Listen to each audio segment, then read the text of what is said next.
고린도전서 15장 31절에서 34절.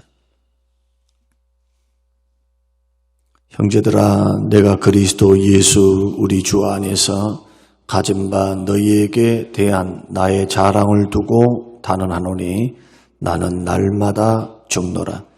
내가 사람의 방법으로 에베소에서 맹수와 더불어 싸웠다면 내게 무슨 유익이 있으리요? 죽은 자가 다시 살아나지 못한다면 내일 죽을 터이니 먹고 마시자 하리라.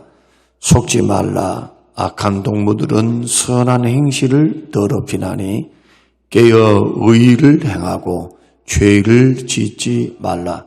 하나님을 알지 못하는 자가 있기로 내가 너희를 부끄럽게 하기 위하여 말하노라. 아멘. 아멘. 부활신앙이 우리에게 가져다 주는 신앙적인 유익에 대해서 우리 계속해서 말씀을 나누겠습니다. 부활을 믿는다. 몸의 부활을 믿는다는 것은 천국을 믿는다는 것이고 영생을 믿는다는 것이며 상급을 믿는다는 것이고 눈에 보이지 않는 하나님이 살아계심을 믿는다는 겁니다. 몸의 부활을 믿는다는 것은 사후세계를 믿는 거예요. 눈에 보이는 현상학적인 이러한 세계가 전부가 아님을 인정하는 겁니다. 예수 그리스도를 믿는 믿음의 사람들이 만약에 우리가 갈 곳이 지옥이 아니고 예수 그리스도를 믿는 믿음으로 의롭다함을 받고 영원한 천국을 가게 된다라고 믿는다면 그것도 나의 썩어질 몸이 부활체가 되고 영화로운 몸을 입고 신령한 몸을 입고 다시 산다. 예수님 제 이름 때 다 살죠. 그렇게 믿는다면 우리 신앙생활의 어떤 부분이 달라질까? 어떤 부분에 유익이 있을까? 하는 겁니다. 고린도 교회는 전체가 부활을 믿지 않는 것은 아닙니다. 부활을 믿기는 믿어요. 그러나 많은 성도들이 부활은 없다.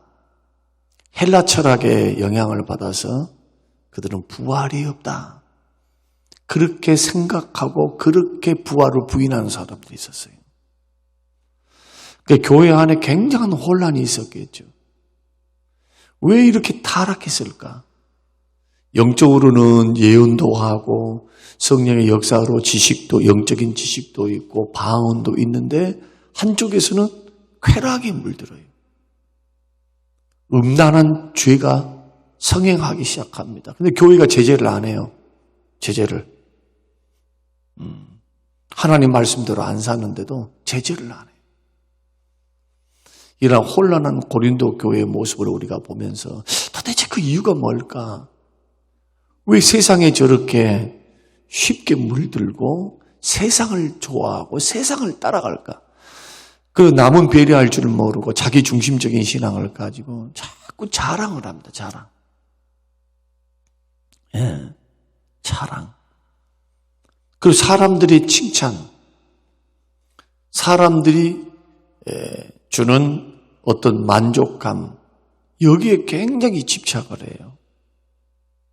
그 이유가 뭐냐? 사도 바울은 그렇게 말을 하는 겁니다. 오늘 본문을 통해서 부활을 안 믿기 때문에 그래요. 부활. 그래서 고린도 전서 15장에서 부활을 쭉 이야기합니다. 부활에 대해서. 부활의 역사성에 대해서 예수님이 어떻게 죽었다가 살리면 부활하셨냐? 그냥 된 거 아니다. 성경대로, 그래, 성경대로. 성경대로 그리스도께서 죽었다가 성경대로 살아났다. 어쩌다 순간적으로 된 것도 아니고 지어낸 것도 아니고 예수님의 부활이 사도들이 지어낸 것도 아니고 예수님이 기절했다가 깨어난 것도 아니고 시체를 도적질해가지고 살아났다. 그렇게 헛된 사실을 잘못된 사실, 거짓을 유포한 것도 아니고 우리 주님 살아나셨다는 거예요. 만삭되지 못한 나도 주님을 만났다. 부활의 주님을. 다메섹 도상에서 만났죠. 그 역사적인 사건이라는 겁니다.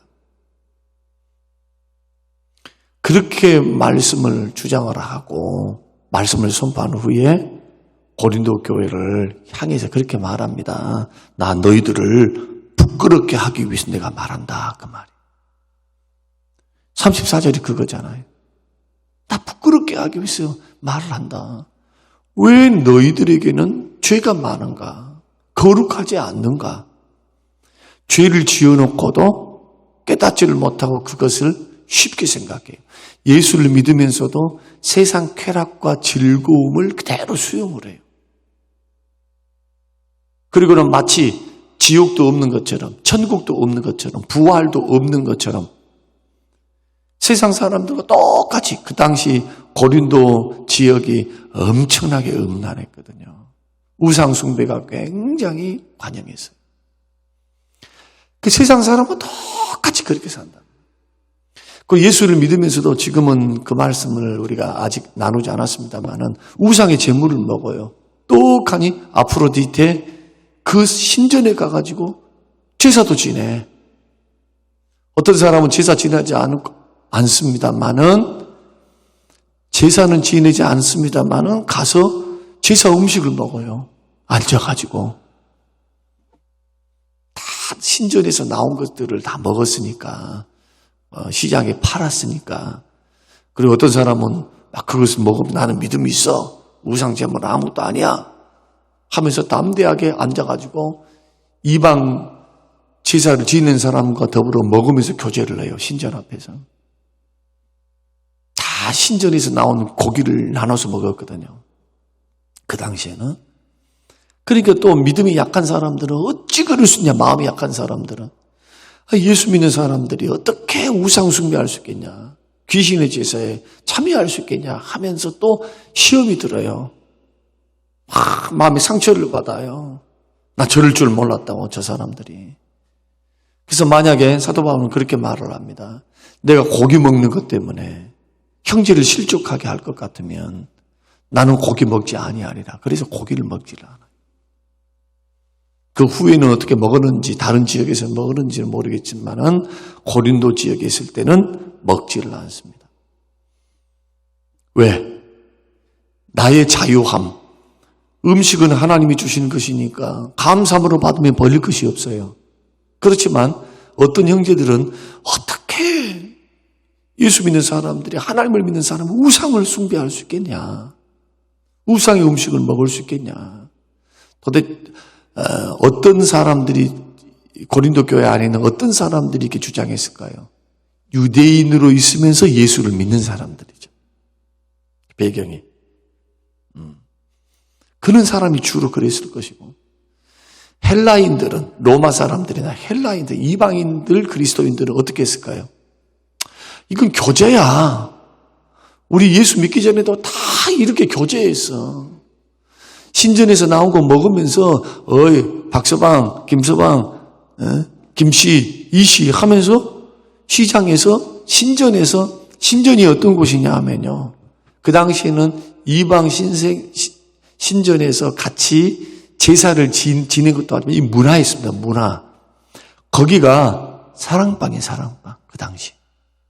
정보를 교환하고 교제를 하고 술집에 가고 옛날에 지금은 커피숍 가서 노는 것처럼 신전 앞에서 노는 거예요. 거기서 정보도 얻고 교제도 하고 만나기도 하고 음식도 먹고 자연스러운 문화였다. 문화. 그게 오랜 문화.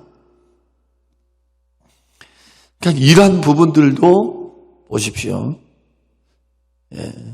형제의 유익이 되지 않으면, 덕이 되지 않으면, 실족해 하면 그 자유를 제한하는 거예요. 자기가 아무리 좋아도 자기는 할 수 있는 믿음이 있어도 형제 넘어지게 하면 죄니까. 신앙생활을 이렇게 해야 돼요. 거기에다가 이들이 부활을 믿지 않으니까 담대해요. 죄 짓는데 담대해. 회개하고 돌아올 줄은 몰라요. 그러니까 부끄러움을 주는 거예요. 너희들은 애기야. 어린아이 같아. 부활신앙이 주는 첫 번째 유익은 뭐냐? 날마다 자기를 죽입니다. 날마다. 아니, 죽은 자가 어떻게 자랑을 합니까? 죽은 개가 어떻게 자기 중심적으로 살 수 있어요? 지칠 수 있어요? 죽었는데? 날마다 자기를 죽이는데? 정과 욕심을 십자가에 못 박고 세상에 대해서 내가 죽고 욕심, 자기 자신, 자기 자아도 죽고 어떻게 자기 중심주의로 살 수 있겠어요? 그러니까 부활을 믿으면 예수 그리스도께서 십자가에 죽었을 때 정과 욕심을 내가 십자가의 주님과 함께 못 박았다. 옛사람이 세상에 대해서 난 죽은 자야. 나는 이제 세상의 죄악과 죽은 자야. 죄에 대해서 죽은 자야. 그 의에 대해서 살아난 자야. 부활을 믿는다는 게 그 말이에요. 로마서 말씀에는 죄에 대해서는 죽고 예수를 믿음으로 십자가 부활을 믿음으로 예수님 부활할 때 의에 대해서는 산 자로 여기며 사는 거예요. 이것이 그리스도인들, 예수 그리스도를 믿고 부활을 믿는 사람들의 정체성이에요. 정체성. 어제 뭐라고 말씀드렸습니까? 죽어야 산다. 죽어야 산다. 가정에서 내가 죽어야 가정이 살아요. 교회에서 목사가 죽어야 성도님들이 살아요. 기관에서 여러분이 죽어야 주변이 살아요. 그래서 나는 날마다 죽노라. 날마다 죽노라. 자기를 쳐서 복종시킨다. 절대로 나는 믿음이 있으니까 은사 받았으니까 나는 사도니까 괜찮아 주장해도 돼. 내 중심적으로 끌고 가도 돼. 이렇게 말하지 않습니다. 오히려 더 죽습니다. 죽어. 자기 자아도 죽고 자기 마음도 죽고 자기 생각도 죽고 어떻게 하면 교회의 덕이 되는가 형제의 유익이 되는가 이것을 생각할 줄 안다. 그러니까 화합이 되겠죠. 덕이 되겠죠. 주변을 살리겠죠. 하나의 미랄이 되겠죠. 부활신앙을 믿는 사람들은 그럴 수 있다는 거예요. 십자가가 왜 자랑이었기 때문에 이게 첫 번째였고 두 번째는 뭐냐? 거룩한 삶을 살게 됩니다. 32절. 자, 32절 한번 읽어보십시다. 내가 사람의 방법대로 에베소에서 맹수와 더불어 싸웠다면 내게 무슨 유익이 있으리요? 에베소에 있는 그러한 사단의 세력들. 여러분이 계시록에도 보면 아시겠지만은 에베소에 있는 이단들이 출몰을 해가지고 막 교리 싸움을 합니다. 막 싸움이 일어나요. 예수님의 부활, 예수님 육체로 오시지 않았다. 영적으로 임재한 거다. 하면 영지주의에 빠져가지고 그럴 때 막 몰아내요. 몰아내. 그 다음에 아골로 니골라 당이라고 하는 이런 데도 막 몰아내는 거예요. 몰아내. 이단들의 세력들을 몰아내. 주님 칭찬하잖아요. 그 부분에 있어서는 네가 잘했도다. 거짓 진리, 이단 사설 너희들이 따르지 않고 그것을 검증해서 몰아내었도다. 그러나 그것 때문에 처음 사랑을 잃어버렸다. 한 가지를 잘했는데 한 가지를 잊어버려요. 중심을 잃어버린 거죠. 그런데 에베소에 있었던 것처럼 내가 만약에 싸웠다면 내게 무슨 유익이 있었겠냐는 거예요. 내 혈기가 살아있고 내가 막 내 주장이 살아있다면 어떻게 거기에만 빠져있으면 어떻게 무슨 유익이 있겠는가. 죽은 자가 다시 살아나지 못한다면 내가 내일 죽을 터이니 먹고 마시자 하지 않겠는가. 그 말은 뭡니까? 방종하고 타락한다는 겁니다. 내일 우리는 죽고 끝나버려. 천국도 없어. 상급도 없어. 그러니 이 땅에서 예수 믿어도 이 땅에서 잘 먹고 잘 살면 그래서 끝이야. 부활이 없다고 믿는다면 사람들 다 그렇게 살지 않겠냐는 겁니다. 죄 짓고 살면서도 회개할 줄 모를 것이고 내일 끝나버리니까.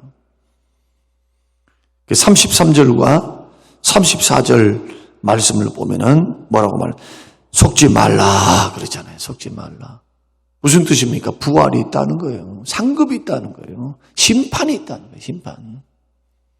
악한 동무들은 선한 행실을 더럽힌다. 그게 어떻게 하라는 겁니까? 친구 잘 사귀라는 거잖아요.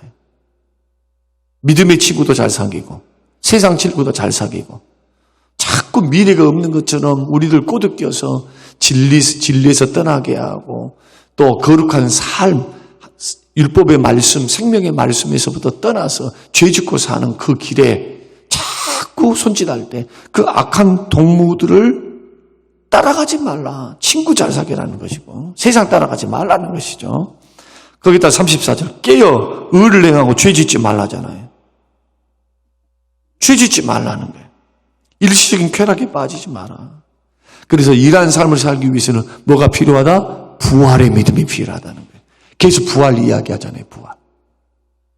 그래서 부활의 유익은 뭐냐? 날마다 자기를 죽일 수 있어요. 날마다 부활이 있으니까 자랑치지 않습니다. 자꾸 자기 자신을 죽입니다. 어제 설명드린처럼 어제 받았던 은혜를 갖고 오늘 살지 말고 오늘 주신 은혜를 갖고 오늘을 살아야 돼요. 그래서 날마다 은혜는 사모해야 하셔야 돼요. 은혜는. 날마다 받으셔야 돼요. 날마다.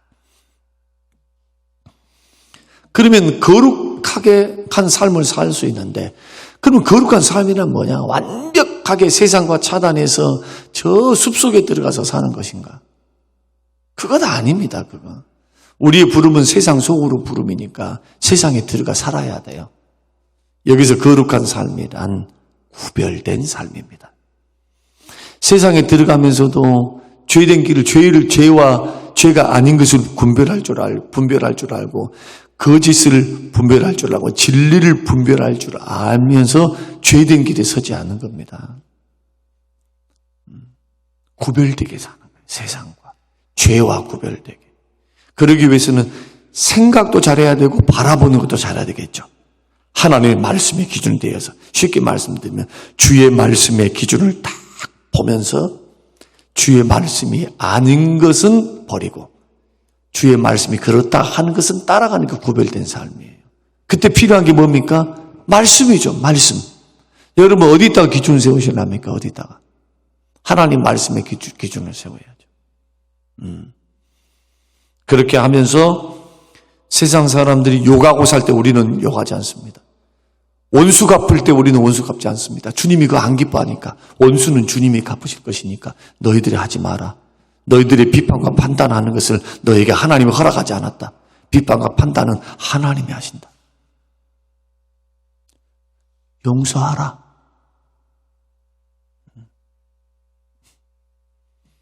오늘 우리가 믿음의 길을 걸어갈 때 신앙생활 쉬운 거 아닙니다. 천국 가는 것이 어찌 쉽겠어요. 예수 믿고 구원받습니다. 그 말은 쉽지. 그 말을 믿는 것은 쉬워. 그러나 저 천국 가기 위해서는 성경을 들여다보면 싸움이 많아요. 여러분 깨어있어야 됩니다. 할렐루야.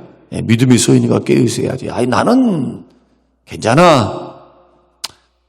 여러분이 그렇게 생각할까 몰라도 저는 아무리 눈 씻고 찾아봐도 주님이 그렇게 말씀하신 적이 없어요.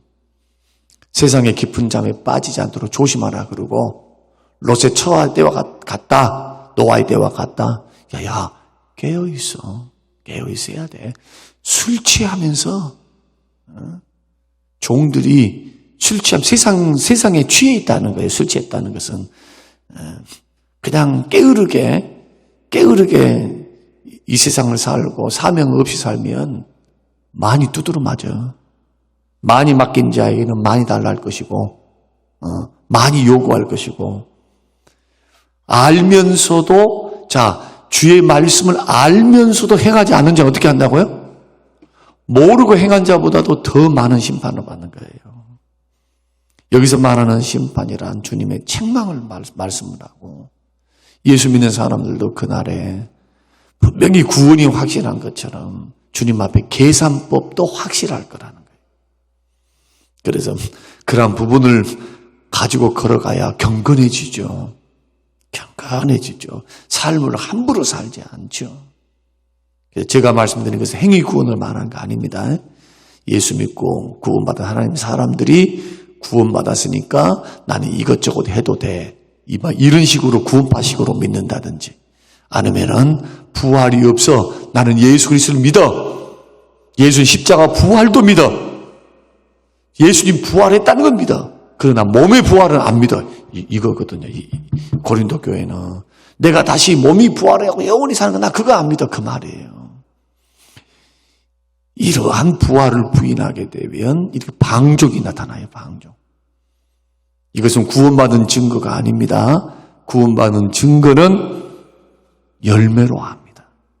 그래서 우리의 신앙이 잘못 배우거나 하나님 말씀을 오해하지 않도록 오늘 이 말씀 여러분 잘 기억하시고 믿음의 길을 잘 걸어가시기를 바라고, 부활 신앙을 내가 믿는다면 날마다 자기 자신을 죽일 것이다. 그러면서도 나의 삶을 죄 짓는 일에 우리가 투자하면서 세상의 깊은 죄의 잠에 빠지지 않는다. 깨어있게 돼요. 구별되게 살게 돼요. 거룩하게 살면서 주님을 따라가려고 몸부림치며 기도하며 나아갈 것이다. 이게 부활신앙이 가져다주는 큰 유익이 됩니다. 고린도 교회가 오해했으니까 기록한 말씀이죠. 그래서 우리는 오해하지 않게 되시길 바랍니다. 여러분, 믿음의 선한 싸움을 싸운다는 것은 죄와의 싸움이에요. 거짓과의 싸움이에요. 진리 싸움이고, 세상에서 빛과 소금으로서 삶을 통해서도 나이가 믿었던 믿음을 삶을 통해서도 예수님의 형상, 예수님의 향기, 예수님의 모습, 주의 말씀대로 순종하며 죄와 싸움에 걸어가는 길이 믿음의 선한 싸움이다. 여러분, 절대로 타협하지 말고 절대로 물러서지 말고 여러분 선한 싸움 잘 끝까지 싸워나가게 되시기를 주의 이름으로 축원합니다. 고마우신 하나님 아버지, 바른 믿음, 바른 신앙, 거기에 바른 삶이 따라갈 수 있도록 하나님이 축복하셔서 우리 몸이 부활함을 믿게 하시고 상급을 믿게 하시고 영원한 천국을 믿게 하옵소서. 감사드리며 예수님 이름으로 기도합니다. 아멘.